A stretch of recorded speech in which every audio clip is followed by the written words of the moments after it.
Hello, everybody, and welcome to the LFC Transfer Room live stream with myself, Harry, and Dan. Thank you guys so much for joining us after Liverpool's 2-1 win against Wolves. Bit of a nervy win, but at the end of the day, the 3 points are all that matters in this title race and to keep us propelling ahead of Arsenal. Currently 7 points clear on both the same matches played, with the opportunity now to go 10 clear following a game against Aston Villa, on Wednesday, which I'm very much looking forward to. But bit of a game of two halves. It's almost as if we had our second half performances usually in the first half this game, and we had our first half performance in the second half. Now, say what you want about the squad, say what you want about the team. I personally think that the 2 goals was very well earned. I think Jota could have probably got a third if he didn't decide to swan dive, but it is what it is.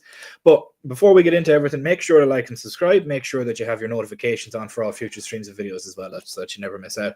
Harry, what was your overall consensus? We'll start with the first half, then we'll go to the second half. What was your overall consensus of the first half, having watched that game? 2-0 up, going into halftime, seemed to be in control, and then, well, I suppose we'll discuss the second half then, but how did you find the first half?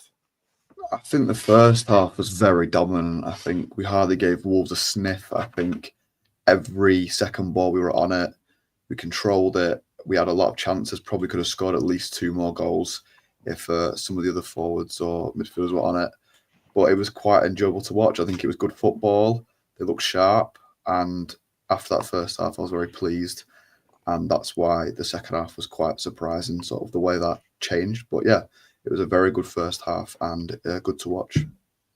Yeah, I completely agree with you. I think it was a great first half, great way to start off, especially with how everybody's attitude was following the game against Everton midweek. Everybody was like, oh shit, what if this kind of goes wrong now as well? But calmer heads prevailed, thankfully, and we got our first goal.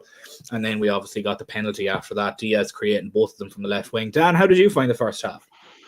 The first half I felt was the perfect response. It's a nervy ground against a performance which people, rightfully took the knock to, because we could have been looking at being, a win there. It was stolen away from us by, all sorts of decisions and our own decision making as well. So we came into that game, and that first half we were just in complete dominance and complete control. There was nothing at any point you looked at that match and you thought, well, they're going to cause us a problem in that first half. I think the Konate getting on the yellow card made things a little bit more awkward, and I think that actually played into how the second half became a problem, and so on and so forth. And a couple of the changes that needed to be made sort of attributed them to the way we came out in the second half. But in that first half, I thought we were absolutely excellent. There was nothing about it that I didn't expect less, shall we say. I felt that we'll come in there and show them that they are a team who's relegation threatened, or a team who's on for winning the title.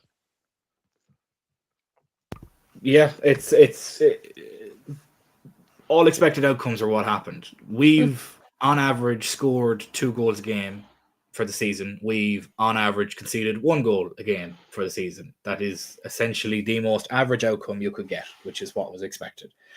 At the end of the day, 3 points is all that matters, and that's all that I really care about. I thought the first half was absolutely brilliant by us. We were obviously playing.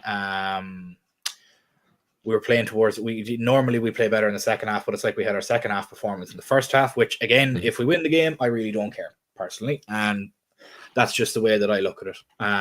So with that, it's just, yeah. It's one of them, to be honest with you. Some people will come away from this with a negative outlook. Some people will come away from a positive outlook. But at the end of the day, we're now 7 points clear of Arsenal with a game to go, 10 points clear on Wednesday. All of a sudden, all the pressure's on them. With their attacking talent currently that they have at the moment, I don't foresee them getting many wins or many goals or many chances going forward. So the gap is only going to continue to increase there. And I think a lot of the problem is that, Harry, maybe you can chime in on this, because I obviously know Dan's view on this, but a lot of the problem is that people are scared from how Man City have won titles against us, in that you have to quite literally be perfect, or you have to run away with it by 25 points. And that doesn't seem to be the case this season. No team will get 100 points. Arsenal can only get a maximum of 92 if they win the remaining 13 games, one of which will be at Anfield. So getting 93 points when we can still reach 99, we can drop 3 points or 7, we can drop 6 points if we want to win by a point, or we can drop 7 points and win on goal difference. So how, like, do you have a bit of a different view on it? Because I know myself and Dan don't. It's more Arsenal can't continue this. They won't, based on the numbers and the data throughout the season. But have you a bit of a different opinion on this? Are you still nervy, or possibly do you think people are just scarred from the previous run-ins with Man City? I think sort of City's previous campaigns are going to be in the back of everyone's minds all the time. Just always, you'll always think about that. I don't see them going perfect. I mean, they look better, they have done, but they're not, they're far from perfect. Arsenal, if they're a full squad, it would be fathomable to think that they could go perfect and win all those games. But they have a front three of Sterling, Trossard, and Numwary, and that's not ideal for them whatsoever. I know they pulled the result out of the bag with Marino scoring 2 goals, but that's not going to happen every week. That was well earned in the end, but you're not always going to have that. So I don't see them performing every single game, especially you'd like to think they came to Anfield if we're full strength and they're not. You'd like to believe we're going to win. So I don't see them going perfect at all. And I think people are nervous because of City's form and whatnot and their previous history. But I think results like today are sort of the results you get when you're on the way to win a league title, when you grind out a result. You're not going to be perfect every week. To go there and go to that second half and hold on and defend fairly well, challenges like Kwanzaa at the end, that's what you have to do to go on and win a league title. So people can be negative if they want, but it was 3 points, a good first half, be happy. We won. So I dare and think what the attitude would be if we dropped points at the end there. I think the whole fucking Liverpool fan base would have gone absolutely nuclear. Second half though, Dan, and I'll come back to you, Harry, on the second half. Second half seemed to be night and day difference. We kind of seem to have sat back, as you said, the yellow cards seem to have maybe put a bit of fear. I say not fear, but trepidation is probably the better word. Into like, okay, Konate might get a silly one here. We've 3 games coming up, one against Villa where we need both him and Van Dijk against Ollie Watkins. How do you see it now with the second half? Was the substitutions the right one to make in the grand scheme of things? I know if you look at it in an isolated bubble, maybe it wasn't, because we became a little bit more vulnerable. But I thought Kwanzaa done quite well, to be perfectly honest with you. But how do you see it with the second half performance and subs? You see, again, maybe, I don't know, maybe people will see me as being someone who's, I don't know, they're coping or they're making excuses or anything like that. What I saw was taking away a Matheus Cunha. Goal of the month contender, by the way. That was a fantastic goal, by the way. That isn't something which was, they're well worked or they got played us through. It was a moment of individual brilliance. It's the reason why he's a player that Arne Slot mentioned in his press conference, that nobody who plays in the bottom 5 of the Eredivisie can play for the top teams there. However, that can happen in the Premier League, and that was the proof in the pudding.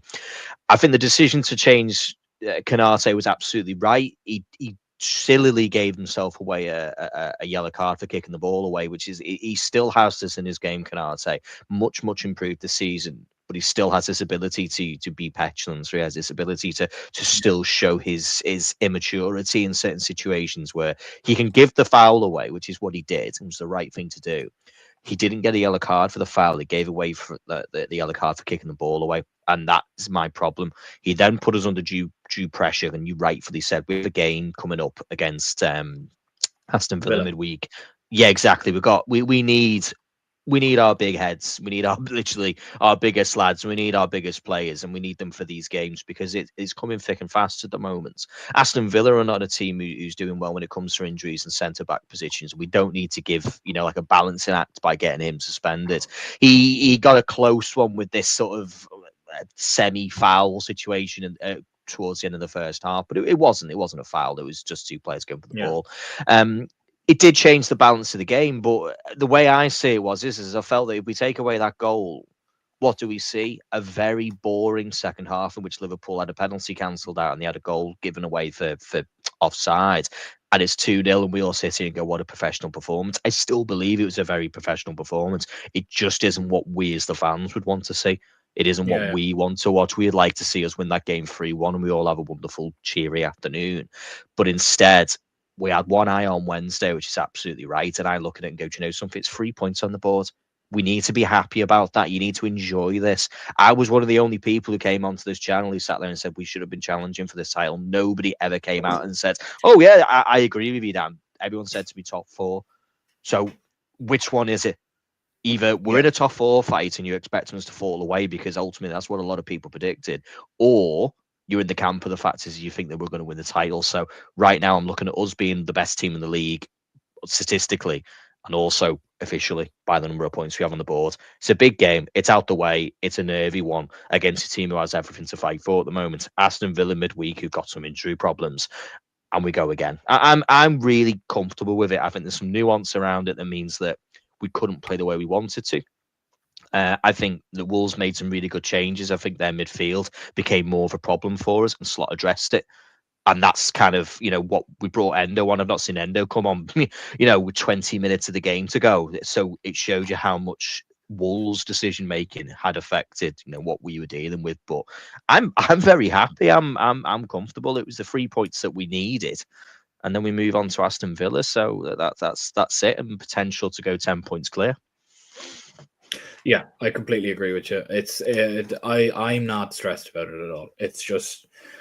It's one of them that it was a nervy win. It was a win. It was 3 points. It is what it is. Harry, how did you find the second half? Did you think it was obviously a little bit more disappointed? Did we maybe sort of sit on our laurels a little bit and invite some pressure on from Wolves? Or was it purely just a moment of brilliance from Mateus Cunha that nicked that goal in about the 60th minute that kind of made it a bit nervy towards the end? Like, personally, I don't think that Salah goal was offside. I think the defender down the bottom of the pit, down the bottom, kept him on. Now, it's probably marginal, but I really think that he kept him on. But I'm sure we'll find out about that in about a week's time. And we get an apology again like we did against Spurs. But in this case, we didn't end up dropping points. Harry, how did you find the second half? Yeah, I agree with you. How you say, usually we kick into gear in the second half, and that's where we get all our chances and score all our goals. Especially Salah. But it was a different story. So we actually created 0 XG. I know people don't like that stat. We didn't have a shot, I don't think, or we didn't win a corner or anything. Which that's obviously, as a fan watching the game, that's disappointing. But if you get to the end, you get to 90 minutes and you've won, you can't really complain. Like, who cares after that? As long as it's not like a regular occurrence every week. If it becomes a regular occurrence, then you start getting worried and thinking, oh, what's going on here? I think the one explanation for it is I think a lot of them looked tired. I think, a lot of people expected rests in that game and it didn't come. I think Gravenberch looks tired. I think he's already played almost double the minutes he played last season. Obviously, that's his starting week in, week out, but he's not done that for a good year, so he's probably getting tired. So Boslai looked leggy, especially when he went out wide, but there was no one you could really bring on for him other than Harvey Elliott, who I don't think Slot's a big fan of after the Plymouth game, but I'm sure that he can sort that out himself. But it was disappointing, but it doesn't matter, they won. So not too many complaints, no need for negativity. But I think the goal as well, that was brilliant. I agree that it's a goal of the month contender. On his left foot, especially, 2 nice sort of turns to beat 2 defenders. How often does Gravenberch get beat that easily? Not often. It takes something special for that. So, I think we did invite pressure a little bit. There were a lot of sort of rush clearances. I think they sort of struggled to take their time a bit. Maybe a slight bit of panic came into it, but yeah, slightly disappointing, but you can't be negative when you've got the 3 points. Yeah, it's. I think that's a lot of people's attitudes towards it, and obviously some people are going to look at it in a different light. But that's the great debate that we will have. Right, I'm going to get everybody in the comments to throw out their man of the match, and Dan, I'm going to come to you about your man of the match for the game, and let me know who it was and why. I mean, for me, I'm always an Alexis McAllister fan. I think he's a player who puts it all out there. He's just normally the shortest fella on the pitch. Probably not today. There's a couple of short lads there from Wolves, but he's always the first in the tackle. He's the first one to the fight. He's always putting himself about, and you kind of think, how on earth does he not get injured? It's probably because he's full-bodied into everything, and I was really impressed. I thought he was, that he played everywhere, played in the midfield, played in the 2, played out on the left-hand side for a little while, always running, always working hard, same as he did against Everton. So for me, I feel that for me, it's Alexis McAllister. I mean, the statistics are also there. Matt James just scored. Yeah, United. I mean, we could be them guys. We could be them down there too. The El Shitico right down there. So it could be that bad. But yeah, Alexis McAllister is the one for me. He's been fantastic last couple of games, and fingers crossed, we can take that into the next one. Harry, how about you? Man of the match? I think it's quite a difficult one today. I think you can't argue against Diaz. Won the penalty, scored. Salah sort of created the first goal and scored. I agree, McAllister, he's almost good every week. He's lovely to watch.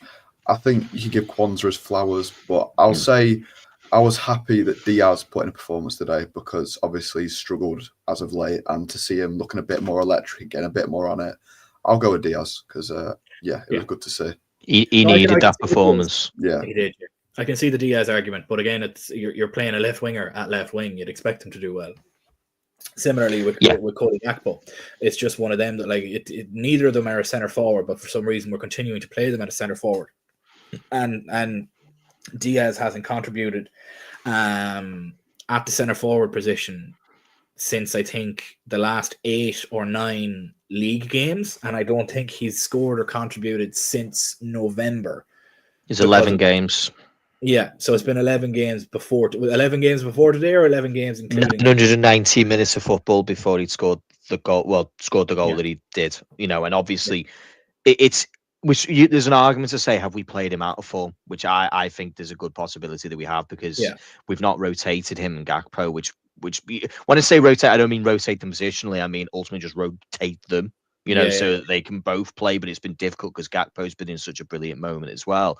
But at the same time, if we see Diaz play on the left-hand side and go, oh my God, look how influential he is. He can be involved in the football match, and you play him as a false nine. At the left wing position. Oh my God, this is it. And you put him in a false nine and you think what's he doing? And don't get me wrong, there's some good off movement stuff, and it's a little bit sort of, you got to watch your back, or you've got to be a really keen tactical eye for it. I think he did really well for, it wasn't Everton, it was the week before, wasn't it? I think he made a really good move that took Bournemouth.